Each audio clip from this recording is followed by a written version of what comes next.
take us home with your favorite game total, Matt.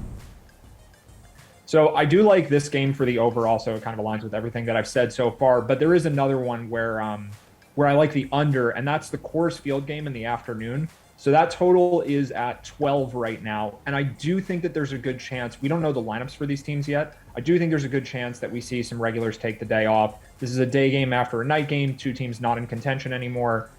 So it could be Juan Soto, who seems to never sit, and I think maybe that's because he's in the midst of an MVP race.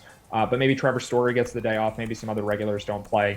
And it's not as warm in Colorado as it was during the summer, and it's not as great of a hitting environment as it normally is. So even with a mediocre pitching matchup and probably a really bad pitching matchup, I still think that this game could go under the total. All right, Garion, what's your favorite game total? So I mentioned that I don't really like Hernandez for the Marlins going up against this Mets lineup. In general, I think you just have to take the over in this game between the Mets and the Marlins at 7.5. Now it's down to 7. All right. Minus 125 to take the over. Did like it a little bit more when it was minus 105 at 7.5. But you've got Hernandez, who, as I mentioned, has given up putrid numbers to left-handed bats in his last 6 starts. And the Mets, so far in 2021, have taken the 7th most left-handed plate appearances against right-handed pitching. They just have a roster that's conducive to stuffing their lineup full of left-handed bats. Tonight you'll probably see 5.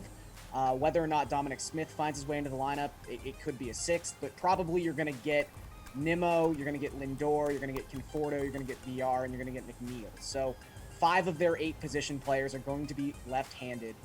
And then on the other side, I don't really trust the Marlins offense all that much. I don't think they're going to score 8 runs tonight, but something about that swinging bunt in Pittsburgh, just broke Taijuan Walker's brain. I don't know what happened, but his last 12 starts, not only does he have an ERA above 7, his FIP is 7.26. There has been nothing redeeming about Taijuan Walker for the past 3 months, essentially. So maybe he doesn't get completely bombarded by this underwhelming Marlins lineup tonight, but I do think he's liable to give up 2 or 3 runs, and I think the Mets can get the rest done all by themselves.